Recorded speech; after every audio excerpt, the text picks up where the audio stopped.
Hello, मैं हूँ यशिका आपके साथ। देखो आज इस लेक्चर के अंदर हम मोस्ट इम्पॉर्टेंट क्वेश्चन आंसर को करने वाले हैं। जो भी आपके प्रीवियस ईयर के क्वेश्चंस हैं, जो चैप्टर स्ट्रक्चर ऑफ एटम से रिलेटेड है, उन सबको हम यहाँ सॉल्व करने वाले हैं।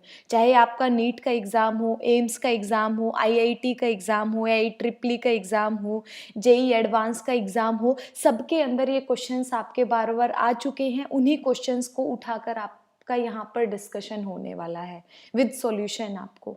तो कोई बहुत ही ज़्यादा इम्पॉर्टेंट चैप्टर आपके पास है। 100% कोई भी केमिस्ट्री का आपके पास पेपर हो, इसमें से आपको क्वेश्चन मिलना ही मिलना है।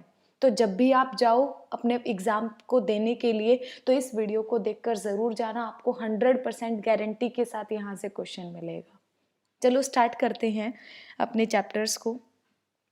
देखो आपका आज की इस लेक्चर के अंदर जो पहला क्वेश्चन है, क्या कहता है, in a hydrogen atom if the energy of an electron in the ground state is 13.6 electron volt, then that in the second excited state is. आपको ये बताना है कि कोई हाइड्रोजन एटम है, उसकी ग्राउंड स्टेट के अंदर आपको एनर्जी दी हुई है। वो कितनी है? 13.6 इलेक्ट्रॉन वोल्ट आपको पहले दी हुई है। आपको क्या बताना है कि सेकंड एक्साइटेड स्टेट में उस हाइड्रोजन एटम के लिए एनर्जी कितनी होगी। ठीक है, तो देखो आपके पास एनर्जी का जो फॉर्मूला होता है, En की value -13.6 by n square into z square भी होता है। यहाँ पर आपके पास जब आप फॉर्मूले में बात करते हो तो आपके पास जेड स्क्वेयर होता है यहाँ पर।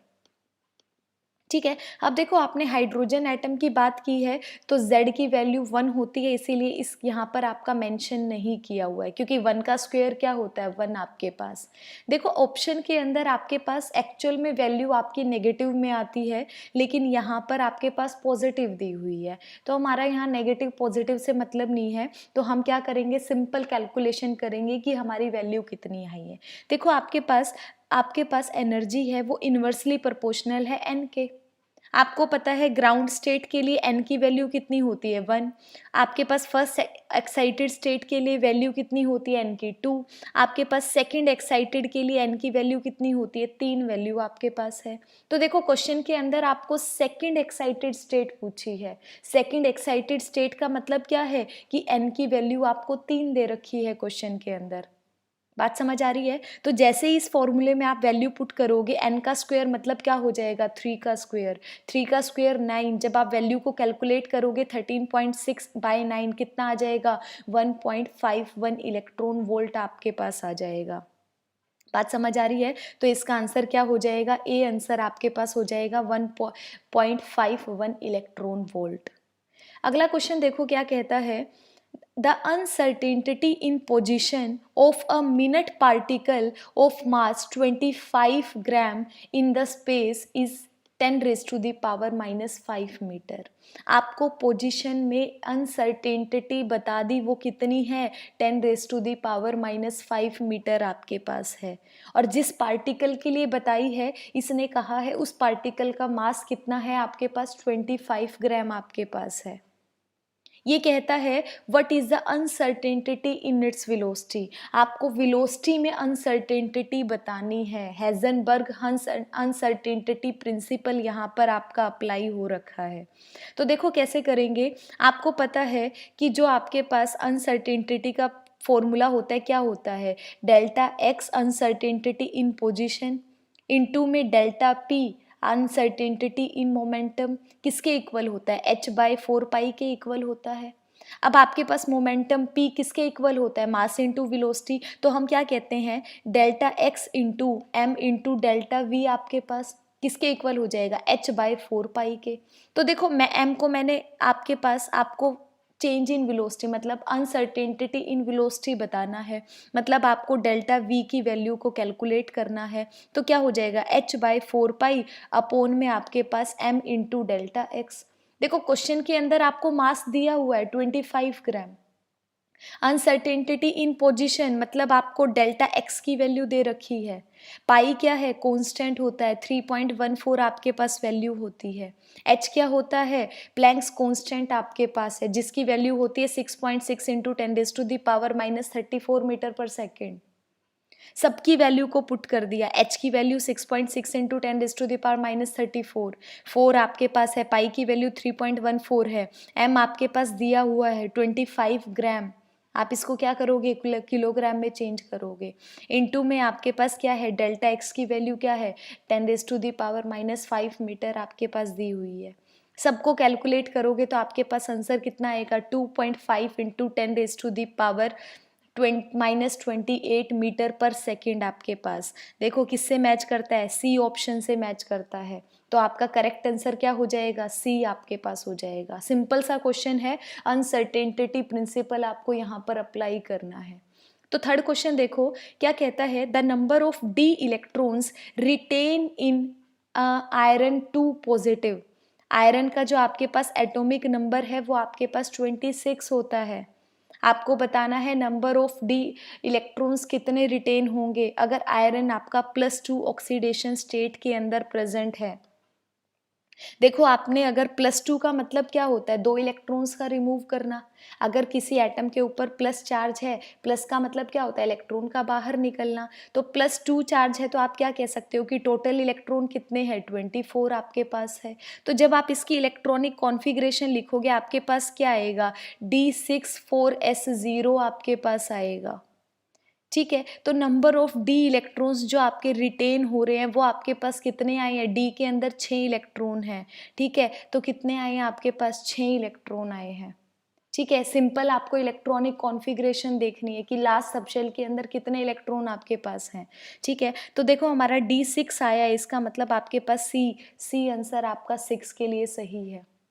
अगला क्वेश्चन देखो क्या कहता है, the orbital angular momentum of for an electron revolving in an orbit is given by √L into L plus 1 into H by 2 pi. This momentum for an S electron will be given by. इसने कहा है कि जो orbital angular momentum है आपके पास, आप उसको इससे रिप्रेजेंट करते हो। आपको s इलेक्ट्रॉन के लिए मोमेंटम बताना है कि आपके पास क्या होगा। देखो s इलेक्ट्रॉन का मतलब क्या है, l की वैल्यू का 0 होना। ऑर्बिटल एंगुलर मोमेंटम s के लिए, s सबशेल में अगर कोई इलेक्ट्रॉन है उसके लिए l की वैल्यू 0 होती है। तो इस पूरी वैल्यू में जब आप 0 पुट करोगे l की जगह पर, तो ओवरऑल वैल्यू 0 को किसी भी चीज़ से मल्टीप्लाई करोगे तो आपके पास क्या आ जाएगा, 0 आ जाएगा। मतलब क्या है कि s के लिए आपके पास मोमेंटम की वैल्यू क्या हो जाएगी, 0 आपके पास हो जाएगी। तो आप क्या कहोगे कि ए आपके पास क्या है, करेक्ट आंसर आपके पास है। क्लियर है। आप देखो आपके पास अगला क्वेश्चन क्या कहता है, आपके पास फिफ्थ क्वेश्चन को देखते हैं। फिफ्थ क्वेश्चन कहता है, which of the following groupings represent a collection of iso electronic species. Atomic number दिया हुआ है, सीजियम का 55 आपके पास होता है, ब्रोमीन का आपके पास 35 होता है। आपको ये बताना है कि इन चारों option A B C D में से कौन सा आपके पास सही है आइसो इलेक्ट्रॉनिक स्पीशीज़ के लिए। देखो आइसो इलेक्ट्रॉनिक स्पीशीज़ क्या होती है, आइसो का मतलब सेम, इलेक्ट्रॉनिक इलेक्ट्रॉन्स, जहाँ पर नंबर ऑफ इलेक्ट्रॉन्स की वैल्यू सेम है उन सबको आप क्या कहते हो, आइसो इलेक्ट्रॉनिक स्पीशीज़ आप उसको बोलते हो। तो देखते हैं किसके अंदर आपके पास आएगा। देखो जब आपने नाइट्रोजन की वैल्यू निकालोगे, नाइट्रोजन का मतलब क्या है, एटॉमिक नंबर आपके पास कितना होता है, 7 होता है। 7 -3 चार्ज है, 7 + 3 कितना हो जाएगा, 10। फ्लोरीन में कितना होता है, 9 आपके पास होता है। 9 में एक -1 चार्ज है, 9 + 1 कितना हो जाएगा, 10।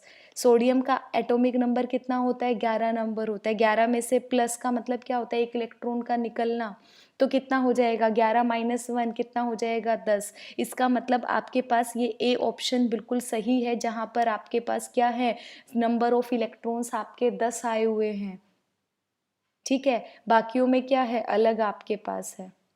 बाकियों में अगर आप कैलकुलेट करके देखना, बी सी और डी में, वहाँ पर आपके पास सब में नंबर ऑफ इलेक्ट्रॉन की वैल्यू सेम नहीं आती है। ठीक है, तो देखो अगला क्वेश्चन करते हैं, इसको ट्राई करना, अगर ना हो तो मुझे कमेंट बॉक्स में लिख कर ज़रूर बताना।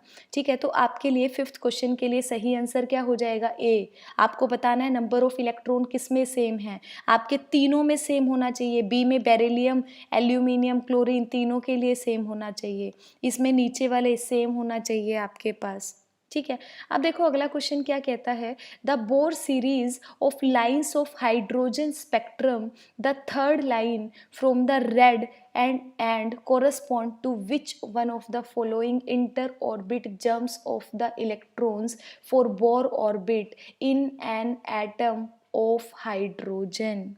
इसने कहा है कि हाइड्रोजन स्पेक्ट्रम की जो आप बोर लाइंस के बारे में बात करते हो, ठीक है, तो थर्ड लाइन के कॉरस्पॉन्डिंग आपको बताना है कि इलेक्ट्रॉन जब जंप कर रहा है तो वो किस तरह से, कहाँ पर आपके पास इन चारों में से आपके पास किस तरह का आपको जंप दिखाई देगा वहाँ पर, वो आपको बताना है। ठीक है, देखो क्या कहता है कि जब भी आपकी, देखो आपकी विजिबल लाइन के अंदर लाइंस फॉल होती हैं तो आप क्या कहते हो कि आपके पास बाल्मर सीरीज है। ठीक है, इसका मतलब क्या है कि थर्ड लाइन जो आपके पास रेड से आई है उसका मतलब क्या है कि n की वैल्यू आपके लिए क्या है, 2 आपके पास है। ठीक है, और n2 की वैल्यू आपके पास क्या है, 5 वैल्यू आपके पास है। तो आप क्या कहोगे कि जो ट्रांजिशन है n2 से n1 के अंदर हो रही है, मतलब क्या है, 5 से 2 की साइड में, 5 से 2 की कॉरस्पॉन्डिंग आपके पास जा रहा है।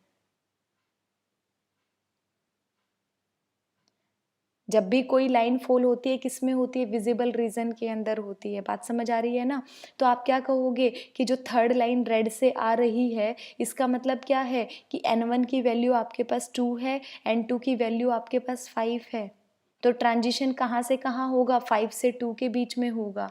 तो इनमें से करेक्ट ऑप्शन क्या हो जाएगा, ए आपके पास करेक्ट ऑप्शन हो जाएगा।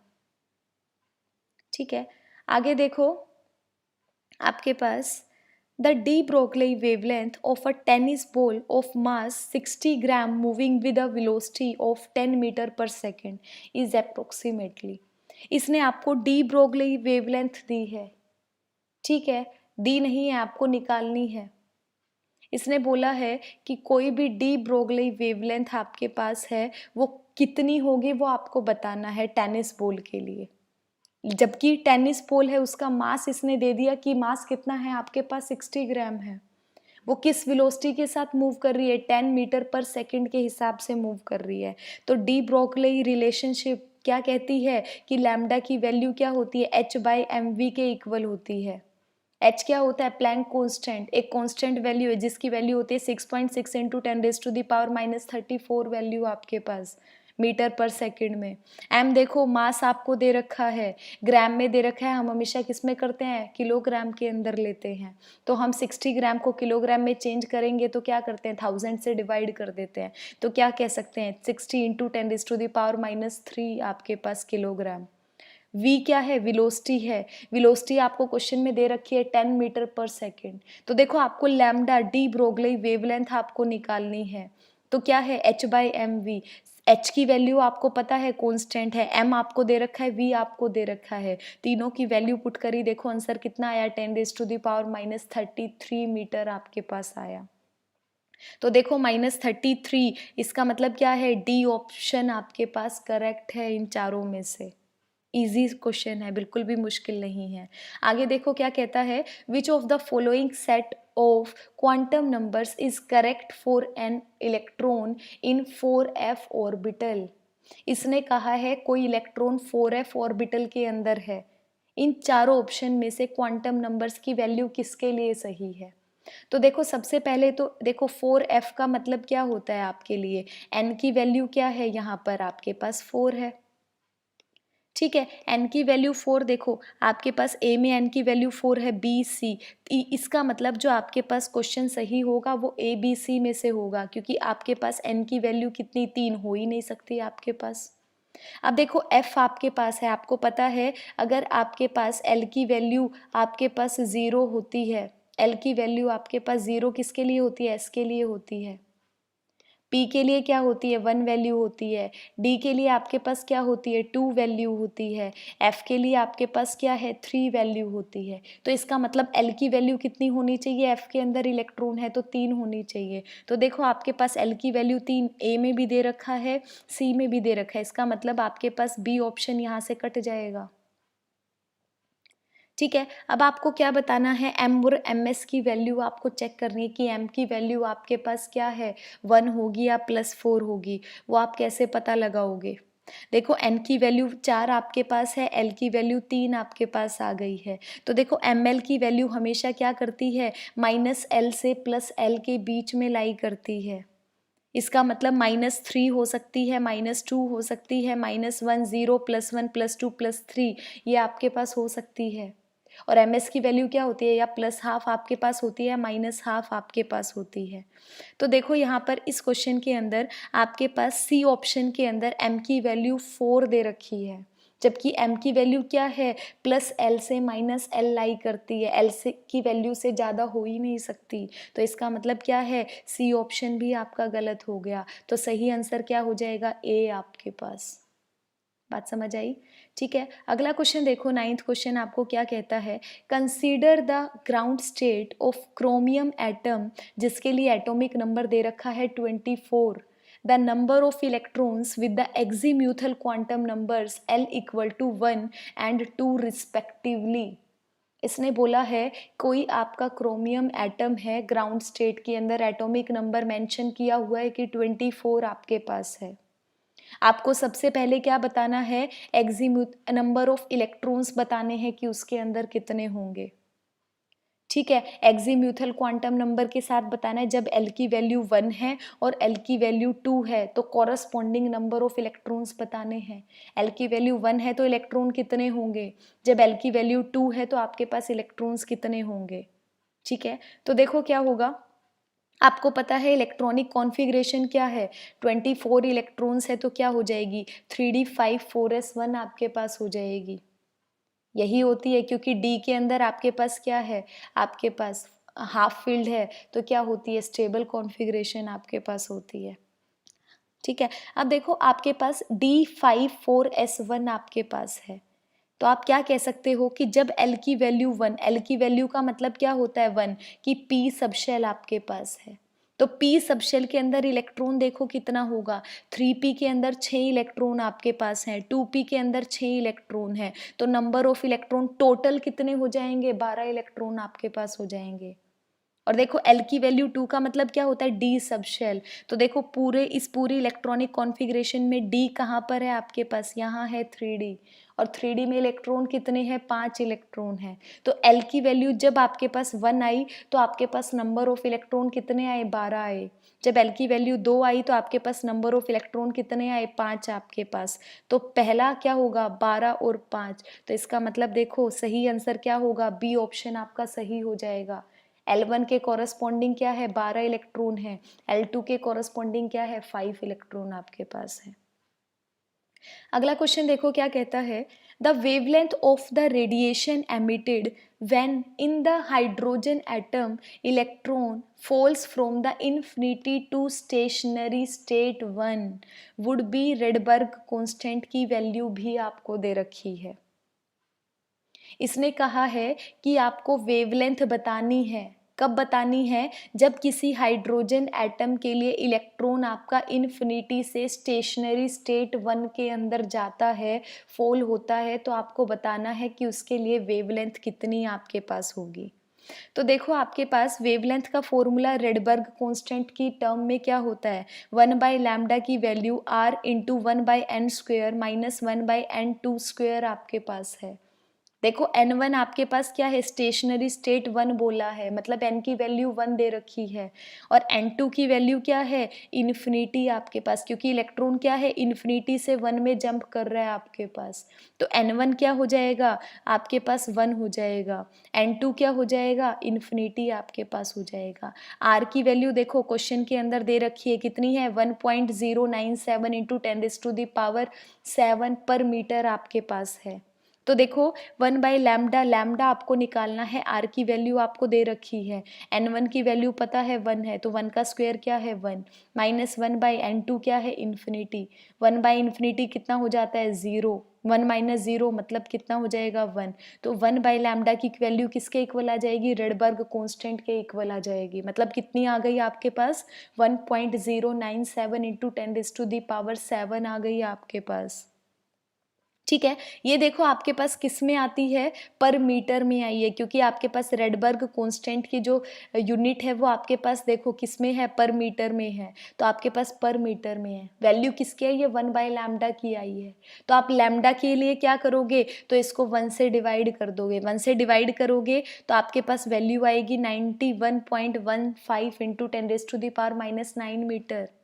अब देखो क्वेश्चन के अंदर जो ऑप्शन दे रखे हैं वो नैनोमीटर में दे रखे हैं, तो आपको मीटर को नैनोमीटर में चेंज करना पड़ेगा। क्या करते हैं मीटर को नैनोमीटर में चेंज करने के लिए, 10⁻9 से मल्टीप्लाई कर देते हैं। तो देखो आपके पास कितना आंसर आ गया, 91 नैनोमीटर आपके पास आ गया।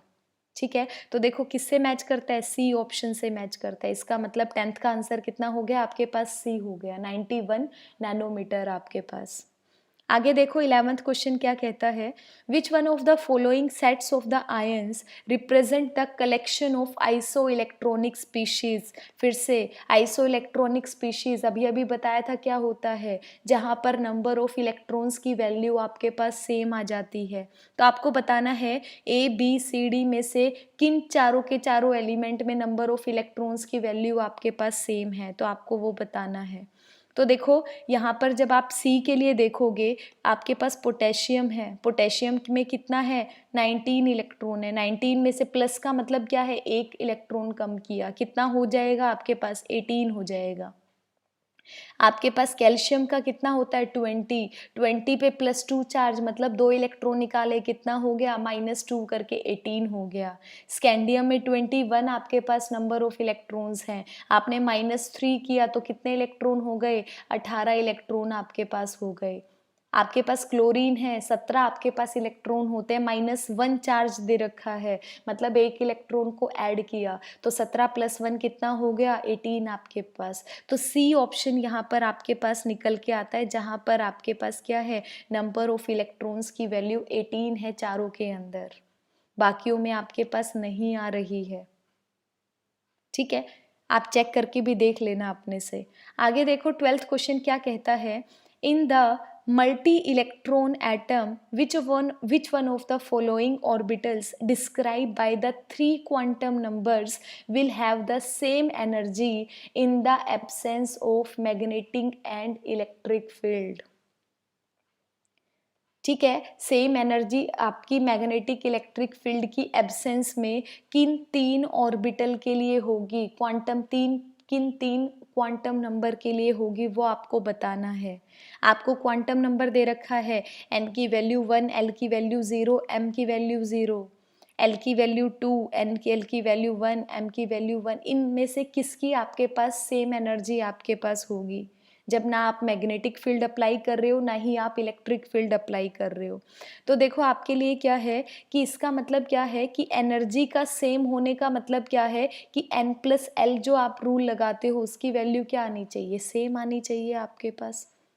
ठीक है, तो देखो जब आप D में अप्लाई करोगे, D के अंदर आप देखोगे तो आपके पास n की वैल्यू कितनी है 3 है, l की वैल्यू क्या है 2, n+2, n+l कितना हो जाएगा 3 + 2 मतलब आपके पास 5 हो गया। ठीक है, आप सी में देखोगे आपके पास क्या है n+l मतलब आपके पास n की वैल्यू 2 है, l की वैल्यू आपके पास 1 है, यहाँ पर कितनी वैल्यू आएगी 3 वैल्यू आपके पास आएगी। जब आप ई में देखोगे n की वैल्यू आपके पास क्या है 3 है, l की वैल्यू 2 आपके पास है, तो टोटल वैल्यू कितनी आ गई 5। n+l, l की n आप यही कहते हो ना, जब भी एनर्जी किसी की निकालते हो कि कम है या ज़्यादा है, हमेशा क्या अप्लाई करते हो n+l रूल अप्लाई करते हो कि जिसकी n+l की वैल्यू ज़्यादा होगी उसकी एनर्जी भी क्या होती है, ज़्यादा होती है। तो अगर n+l की वैल्यू आपके पास सेम आएगी तो हम क्या कहेंगे कि उनकी वैल्यू आपके पास एनर्जी क्या है, सेम आपके पास है। तो देखो आपके पास क्या कहता है n+1 1 प्लस 0 कितना हो गया 1, 2 प्लस 1 कितना हो गया 3, 2 प्लस 0 2। यहाँ देखो डी के अंदर 3 प्लस 2 5 आया है, ई के अंदर 3 प्लस 2 5 आया है। इसका मतलब डी और ई दोनों के अंदर एनर्जी इक्वल होगी। ठीक है, पहला रूल क्या होता है, एन प्लस एल की वैल्यू जितनी ज़्यादा एनर्जी उतनी ज़्यादा। देखो आपके पास दोनों की डी और ई में वैल्यू सेम आई है, 5 वैल्यू आपके पास आई है।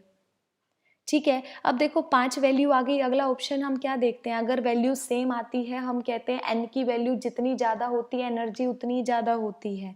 ऑप्शन में देखो डी के अंदर आपके पास एन की वैल्यू क्या है 3 आपके पास है।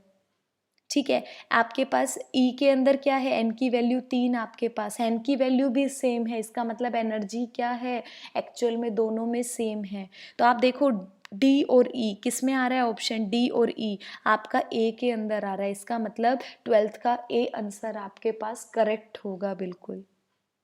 ठीक है, अगला क्वेश्चन देखो क्या कहता है, which one of the following sets which one does not contain iso electronic species. इन चारों ऑप्शन में से कौन सा इनकरेक्ट है, मतलब आपको ये बताना है कि किसके अंदर सेम नंबर ऑफ इलेक्ट्रॉन्स नहीं है। 3 ऐसे ऑप्शन है जहाँ पर नंबर ऑफ इलेक्ट्रॉन सेम मिलेंगे, एक आपके पास ऐसा ऑप्शन होगा जहाँ नंबर ऑफ इलेक्ट्रॉन सेम नहीं मिलेंगे। तो चेक करते हैं, देखो जब हम पहले के अंदर देखते हैं तो BO3 आपके पास है, BO3 3 नेगेटिव। बोरोन के अंदर इलेक्ट्रॉन कितने होते हैं 5, ऑक्सीजन के अंदर कितने होते हैं आपके पास 8 आपके पास होते हैं। ठीक है, आपके पास ऑक्सीजन 3 है तो 8 मल्टीप्लाई क्या करते हो 3 आप करोगे। -3 चार्ज का मतलब क्या होता है +3 करना। तो देखो 5 + 24 + 3 कितना हो गया 32। CO3 2 नेगेटिव में देखो कार्बन पे चार्ज कितना, नंबर ऑफ इलेक्ट्रॉन कितने होते हैं 6, ऑक्सीजन में कितने हैं 8 और नंबर ऑफ ऑक्सीजन कितने हैं 3 आपके पास। तो 8 × 3 + 2 -2 चार्ज का मतलब क्या है +2 करना। तो टोटल इलेक्ट्रॉन कितने आए 32 आए, इसका मतलब क्या है 32 इसमें आए 32 इसके अंदर आए। NO3 नेगेटिव में देखो कितना आएगा, नाइट्रोजन पे आपके पास इलेक्ट्रॉन 7, ऑक्सीजन के अंदर 8, 3 नंबर ऑफ ऑक्सीजन है तो 8 × 3 -1 चार्ज है, मतलब आप क्या करोगे +1 इलेक्ट्रॉन करोगे। टोटल कितना आया 32। इसका मतलब ए ऑप्शन जो आपके पास फर्स्ट दिया हुआ है वो आइसो इलेक्ट्रॉनिक है। आपको क्वेश्चन के अंदर क्या बताना है, जो आइसो इलेक्ट्रॉनिक नहीं है। तो देखो सेकंड ऑप्शन देखोगे SO3 के अंदर अभी अभी SO3 में निकालोगे, सल्फर में कितने इलेक्ट्रॉन होते हैं 16, ऑक्सीजन में कितने हैं 8, नंबर ऑफ ऑक्सीजन आपके पास 3 है, 8 × कितना हो जाएगा 3, -2 चार्ज का मतलब क्या होता है +2 करना। तो टोटल इलेक्ट्रॉन कितने आ गए 42 आपके पास। अभी अभी ऊपर हमने निकाला था CO3 के अंदर कितने थे 32, NO3 में क्या है 32। तो देखो नंबर ऑफ इलेक्ट्रॉन क्या सेम है, बिल्कुल नहीं है। 2 में 32 है लेकिन एक में 42 है, इसका मतलब ये आइसो इलेक्ट्रॉनिक स्पीशीज आपके पास नहीं है, यही आपको बतानी थी। तो आपके पास आंसर क्या आ गया, बी ऑप्शन आपके पास करेक्ट है। नीचे भी देख लो CN2 नेगेटिव, कार्बन के अंदर 6 है, नाइट्रोजन के अंदर 7 है, -2 का मतलब क्या है +2 इलेक्ट्रॉन करना। तो कितना हो जाएगा 6 6 12 और 1 13 और 2 आपके पास 15 आपके पास हो जाएगा। ठीक है, क्वेश्चन के अंदर देखोगे CN नेगेटिव है, ये गलती से दिया हुआ है यहाँ पर नेगेटिव आएगा, मतलब -1 आपके पास है, इसीलिए आप क्या करोगे +1 करोगे। तो 15 के टोटल इलेक्ट्रॉन कितने आ जाएंगे 14 आ जाएंगे। N2 में देखो एक नाइट्रोजन पे 7 इलेक्ट्रॉन, 2 पे क्या हो जाएंगे 14 आपके पास। C2 2 नेगेटिव, एक कार्बन के अंदर 6, 2 कार्बन के अंदर 12, -2 का मतलब है 2 इलेक्ट्रॉन को ऐड करना, 12 और 2 कितना हो गया 14, आइसो इलेक्ट्रॉनिक है। सेम आपका डी में होगा, आइसो इलेक्ट्रॉनिक आपके पास है। तो देखो क्वेश्चन के अंदर आपको बताना था किसके अंदर नहीं है, तो किसके अंदर नहीं था बी के अंदर। SO3 में 42, इन दोनों के अंदर क्या था 32 आपके पास। तो सही आंसर क्या हो जाएगा, बी आपके पास हो जाएगा। देखो ध्यान से क्वेश्चन पढ़ना, यहाँ पूछा है not contain iso electronic species, यहाँ पर बहुत बार बच्चे गलती कर देते हैं।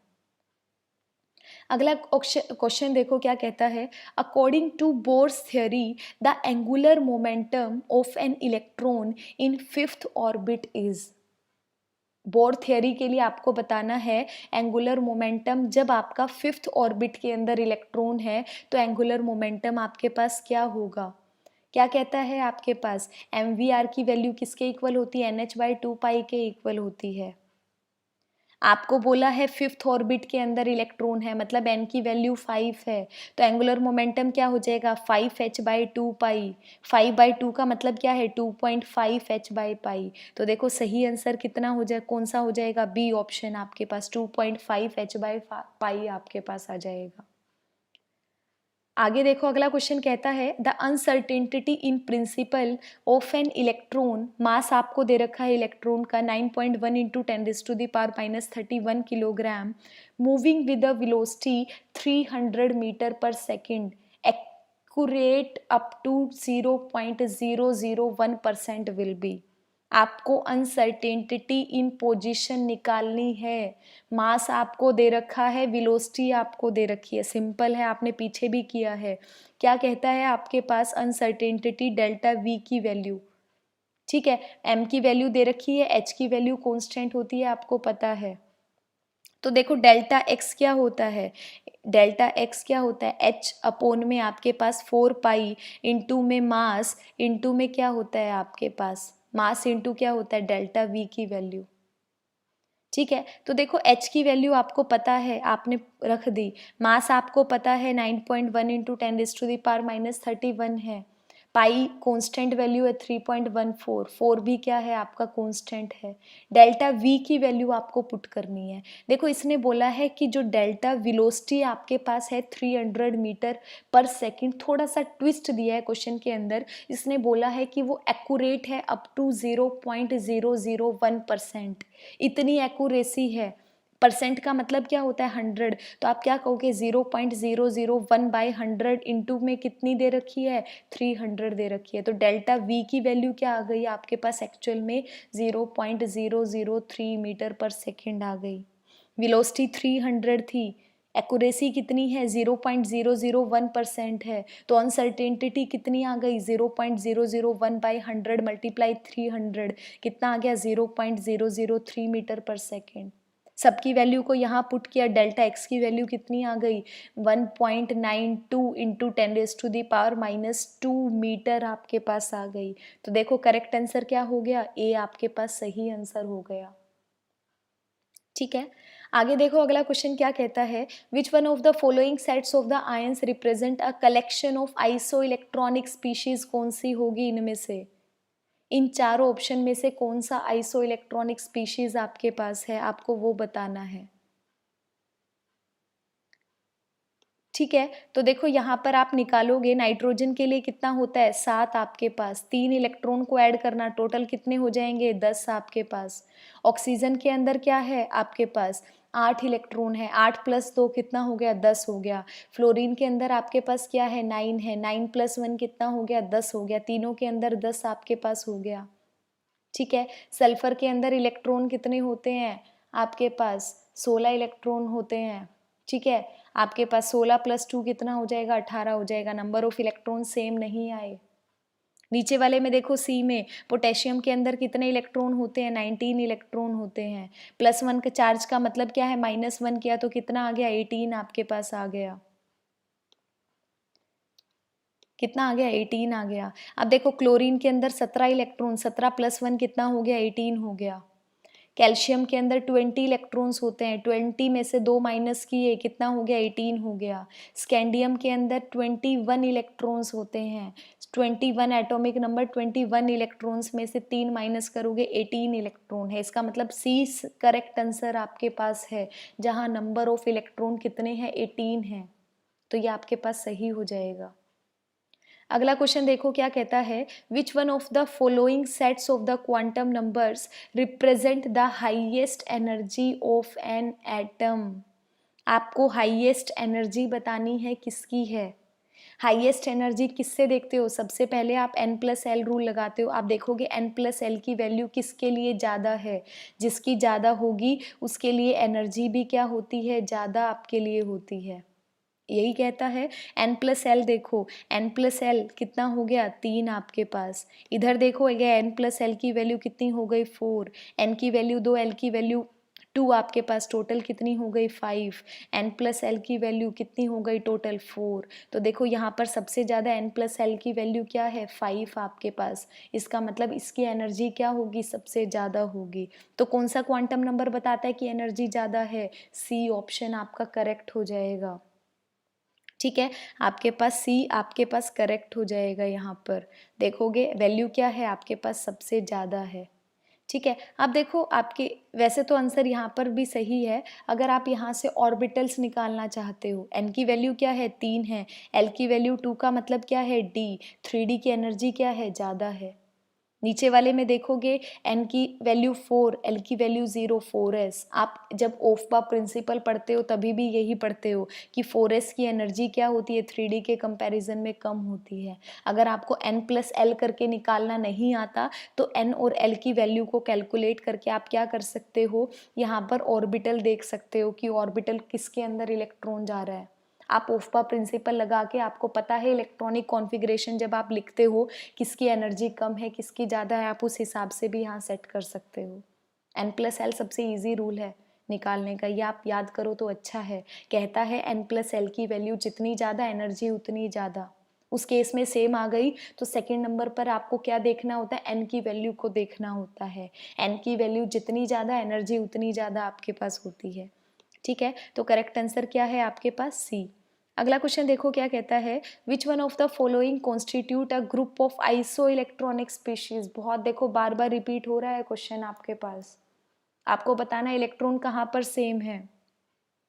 ठीक है, तो देखो कार्बन 2 नेगेटिव, कार्बन के अंदर 6 इलेक्ट्रॉन, 6 दूनी 12, 12 और 2 कितना हो गया 14 इलेक्ट्रॉन हो गए। ऑक्सीजन के अंदर एक ऑक्सीजन में 8 इलेक्ट्रॉन, 2 ऑक्सीजन में 16 इलेक्ट्रॉन, एक घटाया कि एक ऐड किया 16 में कितना हो गया 17, मतलब एक में 14 एक में 16, इसका मतलब ये तो आपके पास गलत ही हो गया। अगला देखो आपके पास नाइट्रोजन में 7 इलेक्ट्रॉन, ऑक्सीजन के अंदर 8 इलेक्ट्रॉन, एक इलेक्ट्रॉन माइनस कर दिया 7 बच गए, 7 7 कितना हो गया 14 आपके पास। इधर देखो कार्बन के अंदर 6 इलेक्ट्रॉन होते हैं, 2 कार्बन के अंदर 12 इलेक्ट्रॉन, 12 में 2 ऐड किए कितना हो गया 14। कार्बन के अंदर कितने इलेक्ट्रॉन 6 इलेक्ट्रॉन, एक ऐड किया 7, एक नाइट्रोजन में कितना है 7, ओवरऑल कितने हो गए 7 7 14 हो गए। एंड 2, एक नाइट्रोजन में 7 इलेक्ट्रॉन, 2 नाइट्रोजन में कितना हो गया 14 इलेक्ट्रॉन, इसका मतलब बी ऑप्शन आपका सही है, जहाँ नंबर ऑफ इलेक्ट्रॉन क्या है आपके पास सबके अंदर 14 इलेक्ट्रॉन है। नीचे देखो इस कार्बन के अंदर आपके पास 6 इलेक्ट्रॉन हैं, ऑक्सीजन के अंदर 8 हैं, टोटल कितने हो गए 14 हो गए। ऑक्सीजन O2 में बात करोगे, एक ऑक्सीजन में आपके पास 16 इलेक्ट्रॉन, 8 इलेक्ट्रॉन, 2 में कितने हो गए 16, 16 में एक ऐड किए 17, 14 और 17 क्या है सेम नहीं है, तो ये क्या हो गया आपके पास गलत हो गया। यहाँ भी देख सकते हो एक कार्बन के अंदर 6 इलेक्ट्रॉन, 2 कार्बन में आपके पास 12 इलेक्ट्रॉन, 12 + 2 कितने हो गए 14 आपके पास। एक ऑक्सीजन में 8 इलेक्ट्रॉन, 2 ऑक्सीजन में 16 इलेक्ट्रॉन, -2 चार्ज का मतलब 2 इलेक्ट्रॉन को ऐड किया, 16 + 2 कितने हो गए 18 हो गए।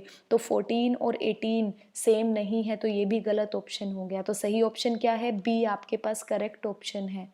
ये क्या है आइसो इलेक्ट्रॉनिक स्पीशीज हैं चारों के चारों। ठीक है, अगला क्वेश्चन देखो क्या कहता है, the ionisation enthalpy of hydrogen atom is 1.312 into 10⁻⁶ joule per mole. The energy required to excite the electron in the atom from n की वैल्यू 1 से n की वैल्यू 2।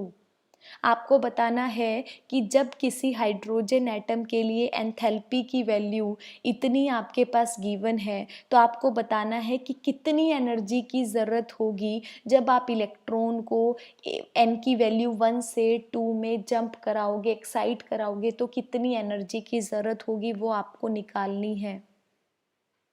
ठीक है, तो देखो आपके पास क्या कहता है कि जो एनर्जी आपके पास होती है क्या होता है n1/n2 का स्क्वायर होता है।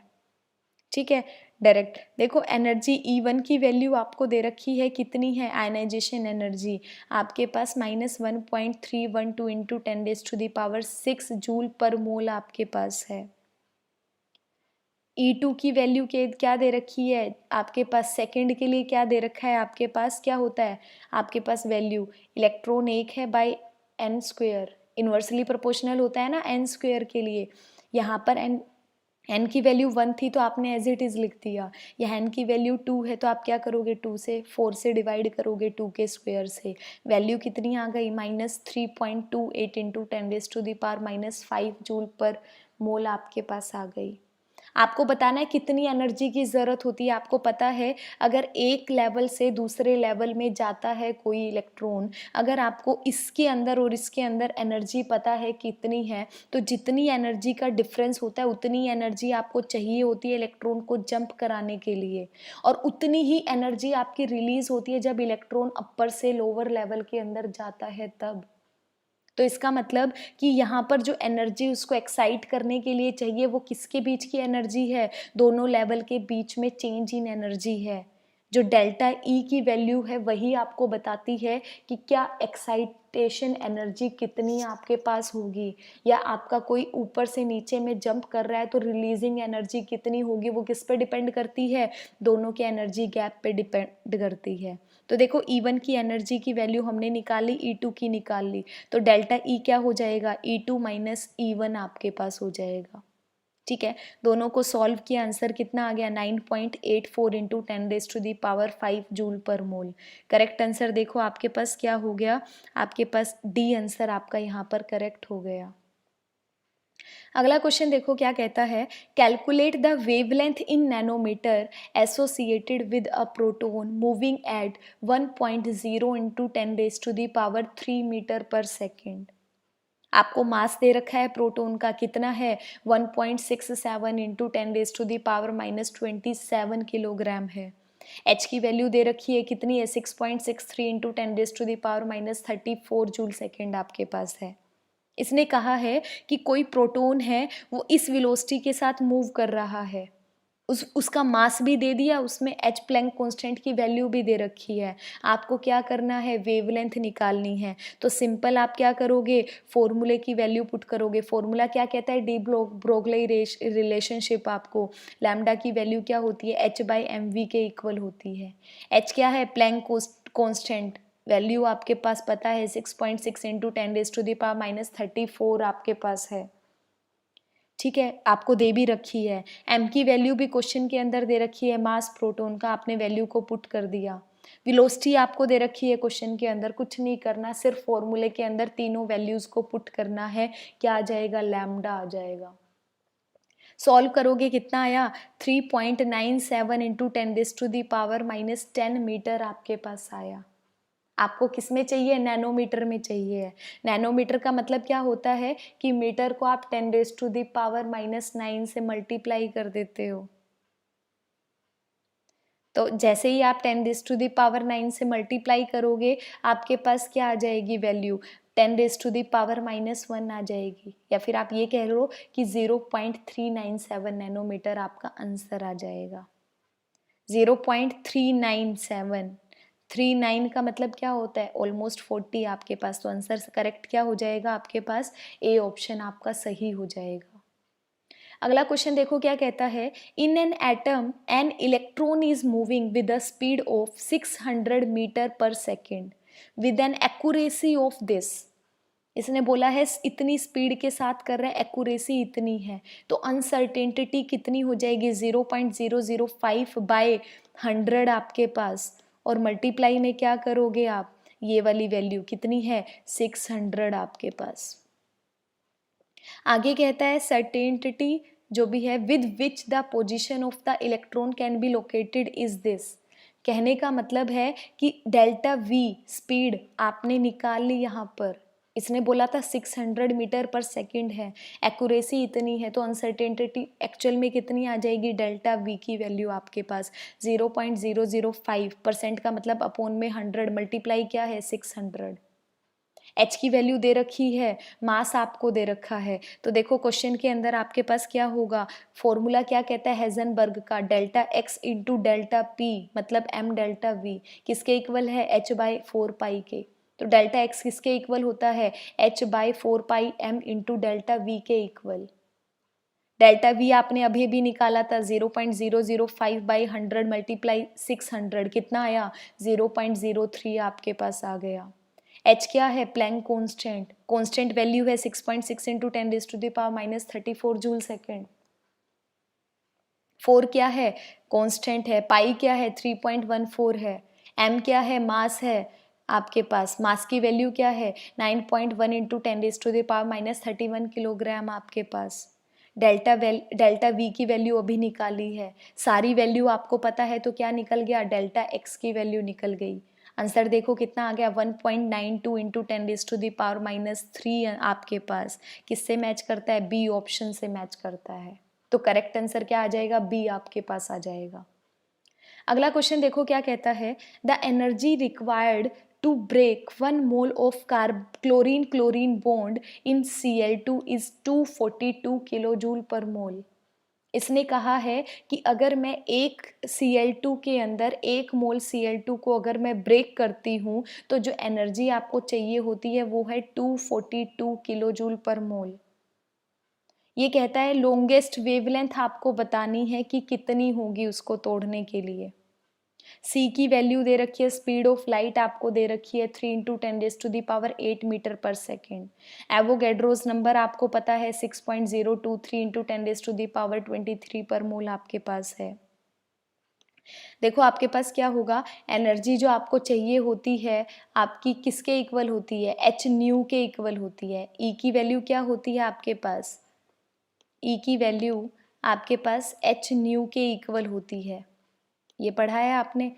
न्यू का मतलब क्या होता है, सी बाई लैम्डा आपके पास। तो देखो एच की वैल्यू क्या हो जाएगी, एच सी बाई लैम्डा आपके पास। यही इसने यहाँ पर फॉर्मूला अप्लाई कर रखा है। एच क्या है, कांस्टेंट है, आपको वैल्यू पता है 6.6 इंटू 10⁻⁻34 वैल्यू आपके पास है। सी क्या है, स्पीड ऑफ लाइट 3 इंटू 10⁻8 आपके पास है। लैम्डा क्या है आपको निकालना है यहाँ पर, ठीक है। अब देखो एनर्जी बतानी है, एनर्जी देखो एक मोल को तोड़ने के लिए कितनी एनर्जी की जरूरत पड़ी आपके पास, 242 किलो जूल पर मोल है। आप जूल में कन्वर्ट करो क्या हो जाएगा, 242 इंटू 10⁻³ जूल आपके पास है, ठीक है। तो आपके पास अगर देखो ये किसके लिए थी, जब 1 मोल Cl2 आपके पास था। तो एक पर्टिकुलर के लिए क्या करते हो, सिंपल एक के लिए निकालोगे तो आप एवोगैड्रोस नंबर से क्या करते हो, डिवाइड करते हो। तो आपके पास क्या आ जाएगा, 242 इंटू 10⁻³ अपॉन में एवोगैड्रोस नंबर इक्वल टू, ये आपके पास ऑप्शन है। सारी वैल्यू आपको पता है, लैम्डा की वैल्यू आपको कैलकुलेट करनी है। तो लैम्डा की वैल्यू को सॉल्व करोगे आंसर कितना आएगा, 0.4947 इंटू 10⁻⁻6 मीटर आपके पास। मीटर को नैनोमीटर में करने के लिए 10⁻9 से क्या करोगे, मल्टीप्लाई। तो आंसर कितना आ जाएगा, 494.7 नैनोमीटर। किससे मैच कर रहा है, देखो डी ऑप्शन से मैच कर रहा है। तो डी क्या आ जाएगा, करेक्ट आंसर आपके पास आ जाएगा, ठीक है। देखो आपने डिवाइड क्यों किया, समझ आया ना आपको। 1 मोल आपको दे रखा है क्वेश्चन के अंदर और आपको सिंगल क्लोरीन क्लोरीन बॉन्ड के लिए आपको निकालना है।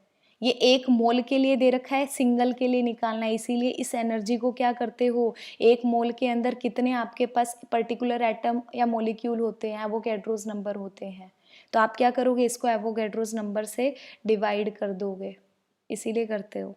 आगे देखो आपके पास 23 क्वेश्चन क्या कहता है, ionisation energy of helium positive is 19.6 into 10⁻⁻18 joule per atom. Helium positive के लिए आयनाइजेशन एनर्जी कितनी होती है, 19.6 इंटू 10⁻⁻18 जूल पर एटम होती है। इसने कहा है energy of the first stationary state n की वैल्यू 1 है, जब लिथियम 2 पॉजिटिव के लिए, तो आपको वैल्यू बतानी है कि कितनी आपके पास होगी।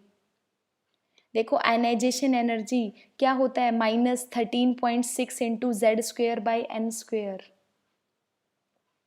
ठीक है। Z क्या है आपके पास, हीलियम के लिए Z की वैल्यू क्या है, 2।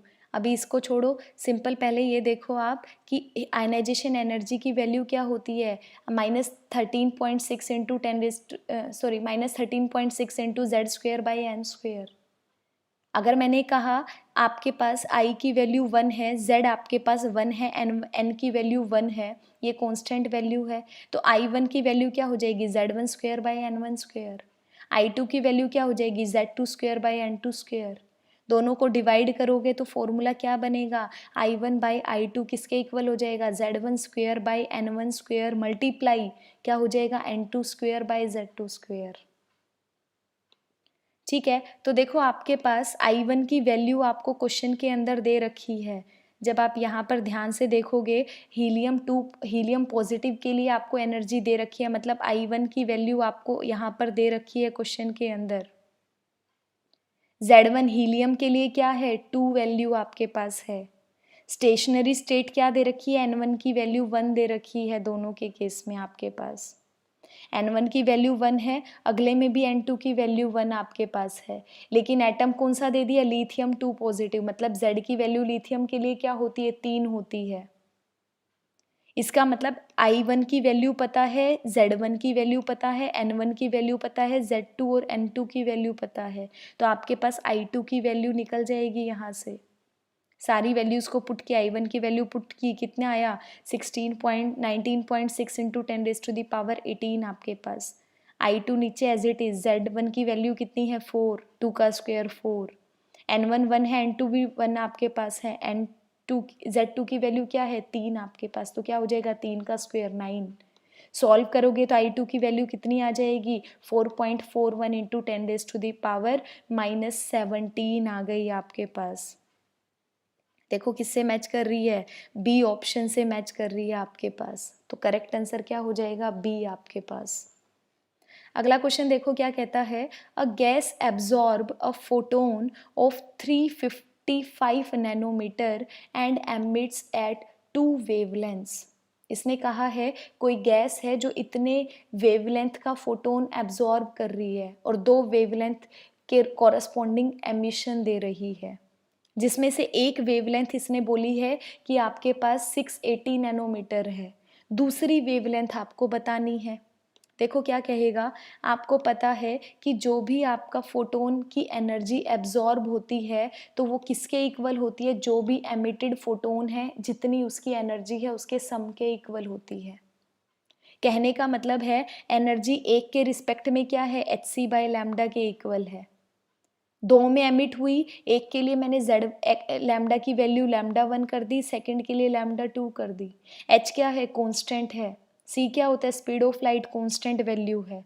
तो देखो मैं क्या कह सकती हूँ कि आपके पास hc बाई लैम्डा की वैल्यू किसके इक्वल होगी, hc by lambda 1 plus hc by lambda 2 के इक्वल होगी। hc सब में कॉमन है तो कट जाएगा, तो फॉर्मूला क्या बन जाएगा, 1 बाई लैम्डा की value 1 by lambda 1 plus 1 by lambda 2। आपको एब्जॉर्ब फोटोन की वेवलेंथ मतलब लैम्डा की टोटल वैल्यू दे रखी है कि लैम्डा की वैल्यू आपके पास 355 आपके पास है। आपको लैम्डा 1 की वैल्यू दे रखी है, आपको लैम्डा 2 की वैल्यू निकालनी है। देखो क्वेश्चन के अंदर आपको नैनोमीटर में आपको लैम्डा की वैल्यू दे रखी है, नैनोमीटर को मीटर में चेंज कर लिया, 10⁻⁻9 से मल्टीप्लाई कर दिया। ऐसे ही यहाँ पर क्या किया, इसको मीटर में चेंज कर लिया, नैनोमीटर को 10⁻⁹ में मीटर में चेंज कर लिया। मीटर को नैनोमीटर में चेंज करते हो 10⁻⁹ से मल्टीप्लाई करते हो, नैनोमीटर को मीटर में चेंज करते हो तो क्या करते हो 10⁻⁹ से मल्टीप्लाई करते हो। सारी वैल्यू पता है, लैम्डा 2 इजीली निकल जाएगा। क्या करोगे, 1 बाई लैम्डा 2 को एज इट इज़ रखोगे, इस वाली वैल्यू को क्या करोगे, लेफ्ट हैंड साइड में रखोगे। यहाँ क्या है, पॉजिटिव में है तो उधर जाके क्या हो जाएगी, माइनस में हो जाएगी। 10⁻⁹ को क्या करोगे, कॉमन निकालोगे, 1/355 माइनस 1/680 सॉल्व करोगे, कितना आएगा 1.346 इंटू 10⁻⁶। इसको नैनोमीटर में चेंज कर लिया तो कितना आएगा 743 नैनोमीटर आपके पास आएगा। तो देखो आपके पास करेक्ट ऑप्शन क्या बनेगा, सी आपके पास करेक्ट ऑप्शन हो जाएगा। ठीक है, अगला क्वेश्चन देखो 25th क्वेश्चन क्या कहता है, the electrons identify by the quantum numbers and NL। N और L की वैल्यू दे रखी है क्वेश्चंस के अंदर, आपको बताना है इंक्रीजिंग ऑर्डर में किसकी है। इंक्रीजिंग ऑर्डर क्या लगाओगे एनर्जी का, n+l रूल क्या कहता है, n+l की वैल्यू जितनी ज़्यादा एनर्जी उतनी ही ज़्यादा।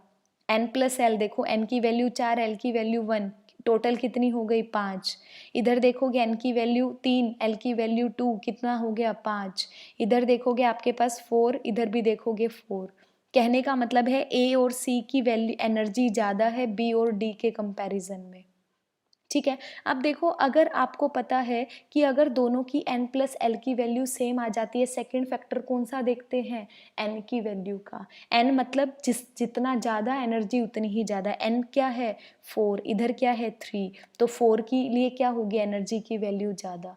तो इसका मतलब A की वैल्यू आपके पास सबसे ज़्यादा होनी चाहिए। तो देखो यहाँ C दिखा रखा है, इसका मतलब ये गलत हो जाएगा। इधर D में D दे रखा है, ये गलत है। अब देखो A और B, इसमें से चेक करते हैं। देखो सबसे ज़्यादा किसकी है, A की आपके पास, उसके बाद किसकी है C की। तो दोनों में से करेक्ट आंसर देखो कौन सा आएगा, B, क्योंकि B आपके पास कम है। ठीक है, तो B आपके पास क्या आ जाएगा, करेक्ट आंसर आ जाएगा। n+l रूल के अकॉर्डिंग अगर आप करते हो इस तरह से आपके पास आ जाएगा।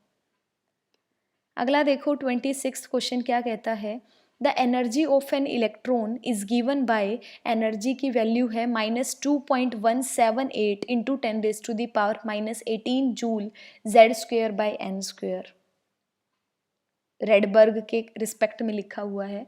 ठीक है, wavelength of the light required to excite an electron in an hydrogen atom from energy n की वैल्यू 1 टू n की वैल्यू 2 विल बी। इसने कहा है कोई भी इलेक्ट्रॉन है उसके लिए एनर्जी की वैल्यू का फॉर्मूला दे दिया। एटम कौन सा दिया है, हाइड्रोजन, मतलब Z की वैल्यू क्या है 1 आपके पास है। यहाँ पर Z की वैल्यू क्या है 1। तो सिंपल आपको क्या पता होना चाहिए, n की वैल्यू पता होना चाहिए। वो भी दे रखी है कि इलेक्ट्रॉन जो आपका एक्साइट हो रहा है वो आपका n की वैल्यू 1 से 2 पे जा रहा है। इसका मतलब n1 की वैल्यू आपके पास 1 होगी, n2 की वैल्यू आपके पास 2 हो गई।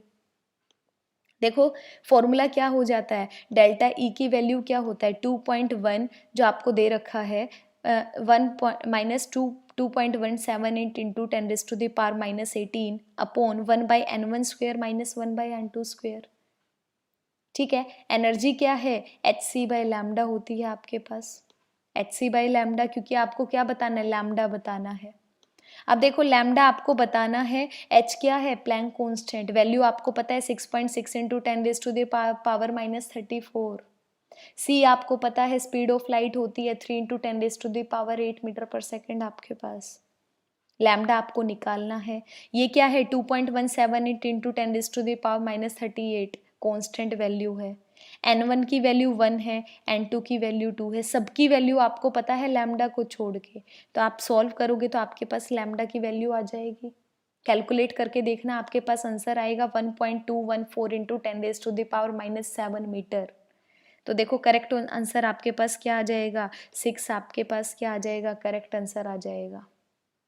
अगला क्वेश्चन देखो क्या कहता है, the correct set of the 4 quantum numbers for the valence electrons of rubidium atom. अगर आपके पास Z की वैल्यू आपके पास 37 है तो आपको बताना है कि क्वांटम नंबर कौन सा इन चारों में से ठीक होगा, वो आपको बताना है। देखो अगर 37 आपके पास है तो कॉन्फ़िगरेशन क्या होगी, 1s2 2s2 2p6 3s2 3p6 3d10, फिर आएगा 4s2, फिर आएगा 4p6 5s1। इसका मतलब लास्ट इलेक्ट्रॉन किस में है, 5s के अंदर आपके पास है। जब ठीक है, तो अब देखो अगर 5s के अंदर लास्ट इलेक्ट्रॉन है, n की वैल्यू क्या हो जाएगी 5 आपके पास। s के लिए l की वैल्यू क्या होती है 0, m की वैल्यू क्या होती है -l से +l लाई करती है, तो 0 से 0 मतलब 0 लाई करेगी। s की वैल्यू कोई भी हो सकती है, +½ -½ क्योंकि एक इलेक्ट्रॉन है तो आप +½ भी लिख सकते हो, -½ भी लिख सकते हो। तो देखो करेक्ट आंसर आपके पास क्या हो जाएगा 5 0 0 +½ ठीक है, तो करेक्ट आंसर क्या है ए आपके पास सही है। बाकियों में क्या है 0 0 नहीं दे रखा है, ये सारे क्या हैं गलत आपके पास हैं। 28th क्वेश्चन देखो क्या कहता है, which of the following is the energy of the possible excited state of hydrogen. इसने कहा है कौन सी एनर्जी किसी भी हाइड्रोजन की किसी भी एक्साइटेड स्टेट के लिए पॉसिबल है, वो आपको बताना है। देखो आपको एनर्जी का फॉर्मूला पता है, एनर्जी का फॉर्मूला क्या होता है, -13.6 Z²/n² होता है। तो देखो आपके पास अगर n की वैल्यू 1 होगी तो आपके पास आंसर कितना आना चाहिए, आपके पास -13.6 आपके पास आना चाहिए।